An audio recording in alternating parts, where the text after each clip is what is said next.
Cuidado com os recursos públicos. Parceria da CGU, a Controladoria Geral da União, com o FNDE, o Fundo Nacional de Desenvolvimento da Educação, vai ajudar na prestação de contas do fundo. E a estimativa de economia é de quase 800 milhões de reais. E para falar dessa medida e também de ações de combate à corrupção, a gente conversa ao vivo com o ministro da CGU, Wagner Rosário. Boa noite, ministro.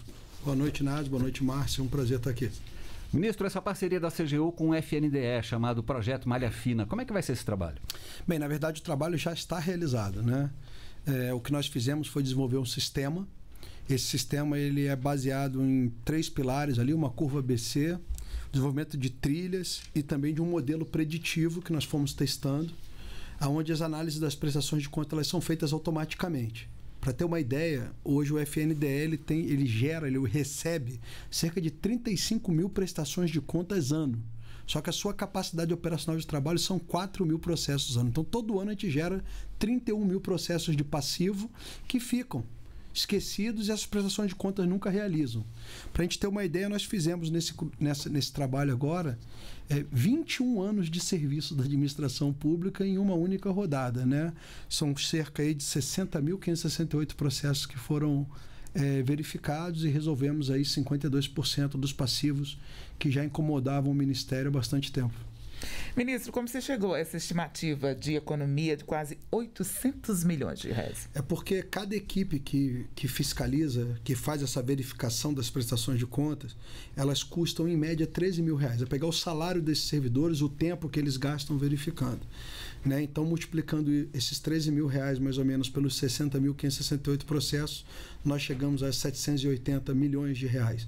Lembrar que todo ano que nós formos rodar agora essas prestações, nós vamos gerar novas economias, porque conseguiremos fazer através de um modelo automatizado já, que foi testado, um modelo preditivo com trilhas rodando. Nós vamos conseguir fazer com que os servidores se dediquem em fazer trabalhos manuais somente em processos de alta monta. Aqueles de menor valor, eles vão ser fiscalizados ou vão ter suas prestações de contas realizadas de forma automatizada. Ministro, então essa iniciativa, ela facilita o trabalho da CGU aí no controle e aplicação de recursos públicos? Como é que funciona? Não só da CGU, como do Poder Executivo Federal como um todo. O gestor público, por mais que ele seja responsável por aplicar os recursos, ele também é responsável pela regular aplicação.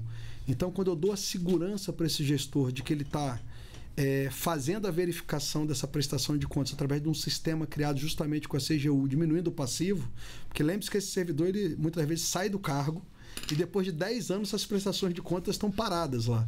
Então hoje nós ajudamos também o servidor, o agente público, o administrador público a sair do cargo e estar com a sua consciência mais tranquila de que as prestações de contas foram realizadas, de forma célere também. Ministro, já existem parcerias nesse sentido com outros órgãos ou instituições públicas? Sim. Já fizemos esse trabalho no Siconv. O Siconv vai ampliar cada vez mais para a plataforma Mais Brasil, que vai puxar todas as transferências do governo para dentro de uma mesma plataforma. E agora estamos iniciando um trabalho junto ao PRONAC, que é o Programa Nacional de Apoio à Cultura, onde eles têm um passivo de prestação de contas de cerca de 13 bilhões de reais. E nós, num trabalho conjunto lá com a secretaria do nosso secretário Mário Frias, vamos dar uma aprimorada nessas prestações de contas que vêm da cultura. Agora, ministro, o governo tem um plano anticorrupção com metas até 2025. Quanto é que esse plano já avançou? Bem, o plano ele iniciou com 142 ações. O que é esse plano, na verdade? A gente fez um diagnóstico da administração pública com problemas que facilitavam a ocorrência de corrupção no governo. Essas verificações foram divididas em 3 grandes espectros: problemas de prevenção de corrupção, de detecção de casos de corrupção e de sanção de casos de corrupção. Junto a isso, desse problema que nós identificamos, nós verificamos recomendações dos principais organismos internacionais contra a corrupção. Aí eu cito a OCDE, a ONU e a OEA.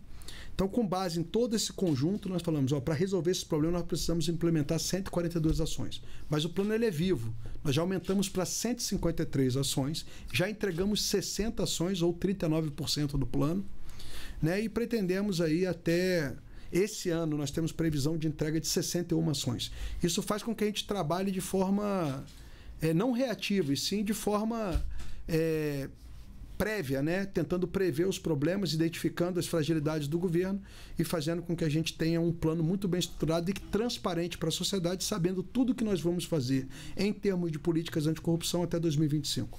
Ministro, a CGU divulgou no ano passado os resultados de uma pesquisa sobre ética e corrupção, né, no setor público. Qual foi a principal avaliação aí da Controladoria?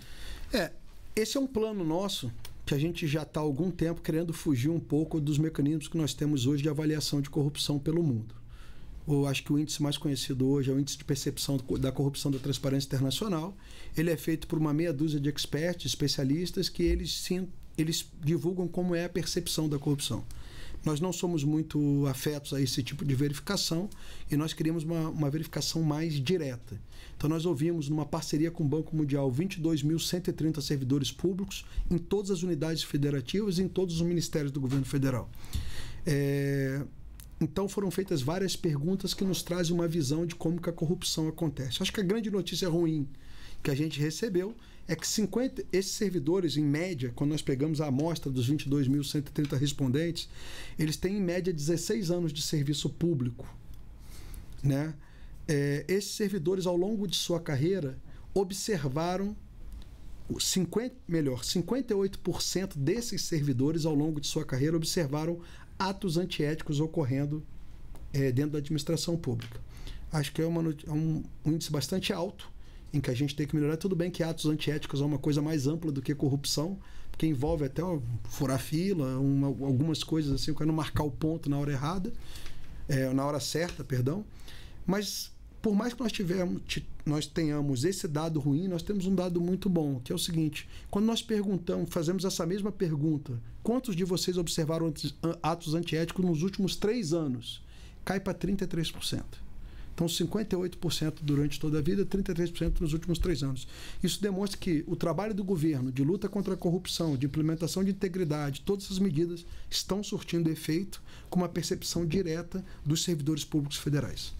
Ministro, uma pessoa qualquer, ou então um agente público que denuncia um ato de corrupção, ele tem apoio para não sofrer retaliações ou ameaças? Como é que se dá isso? Sim.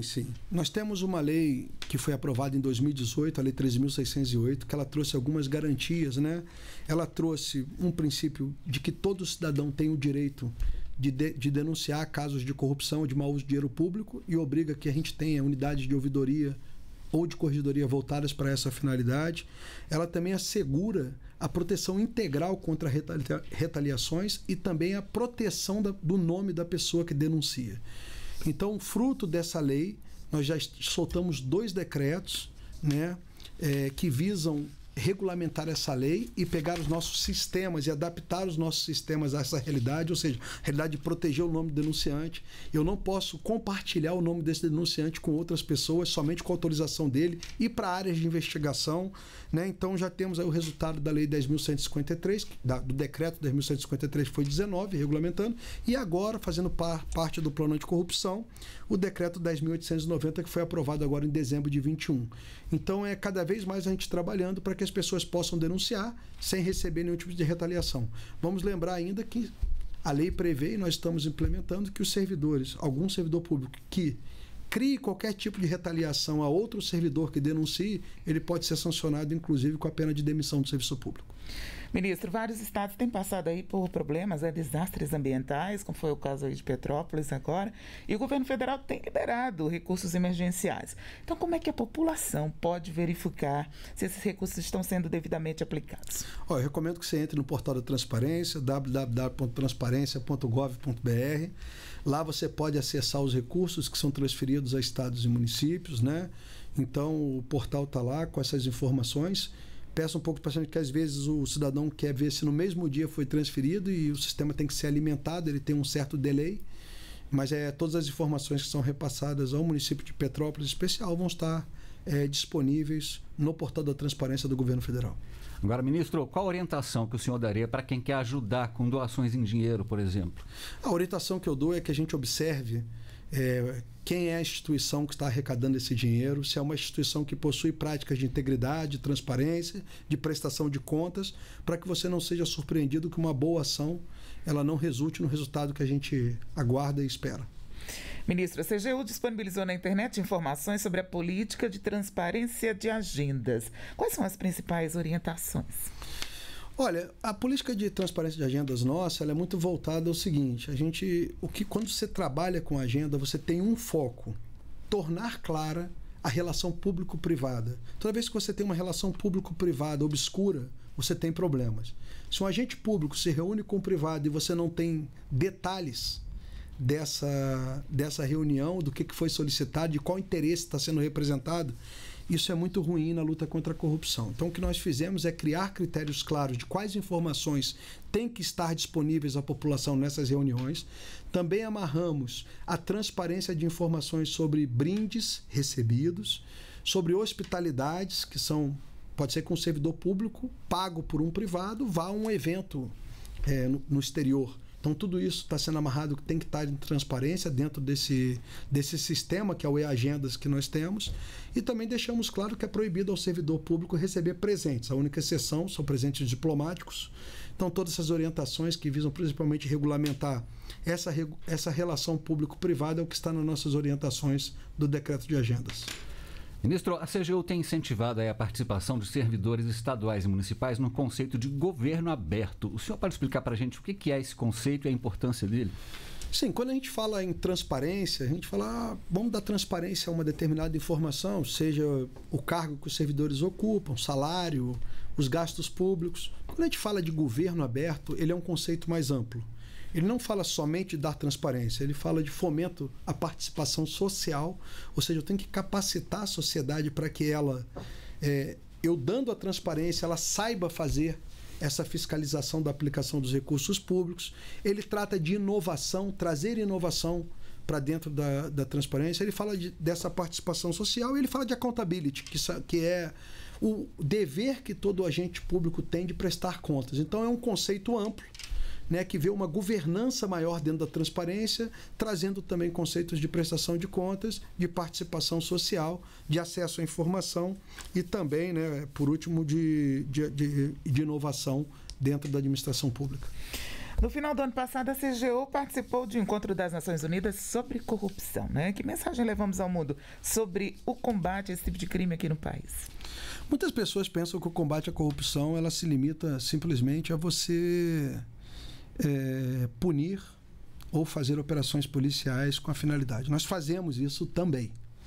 Mas um conceito amplo de luta contra a corrupção, um conceito hoje aceito e difundido a nível internacional, é um conceito onde você consegue prevenir, detectar e sancionar esses casos. Eu tenho que ser capaz de detectar o caso de corrupção, sancionar e, aprendendo com a ocorrência da corrupção, eu criar medidas preventivas. A gente sabe que o resultado, nenhuma dessas ações é mais importante que a outra, mas você não consegue lutar contra a corrupção sem estar com esses três componentes bem alinhados. Acho que o recado que a gente levou é o trabalho que o governo federal tem feito em todas essas áreas.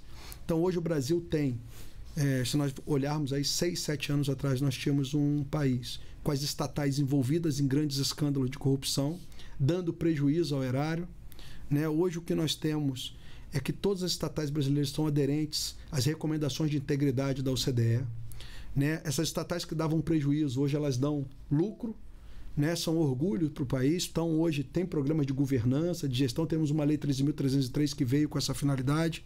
Os resultados da administração pública também vêm sendo demonstrados, né? Cada vez mais a gente diminuindo o nosso déficit fiscal.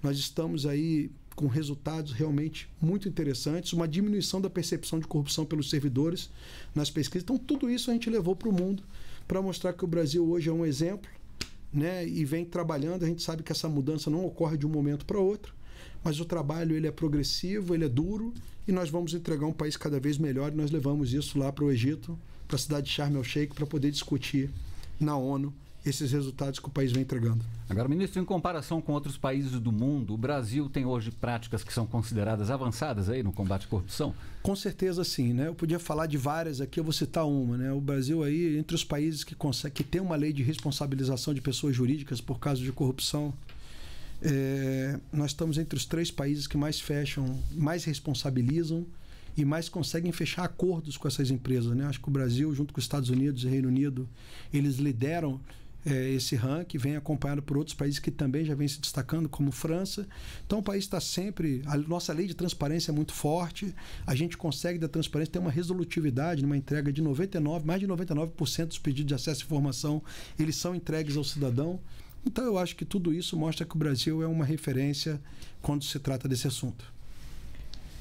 Ministro, tem quais as prioridades para 2022? Olha, as nossas prioridades para 2022 como a gente conseguiu traçar um plano, é entregar os resultados desse plano, cada vez mais contribuir para que os nossos trabalhos melhorem as políticas públicas, né, de conseguir gerar benefícios financeiros. Em 2021, batemos o recorde, eu acho que esse foi o nosso grande legado do ano passado, entregamos 32 bilhões de reais, fruto do nosso trabalho em benefício financeiro.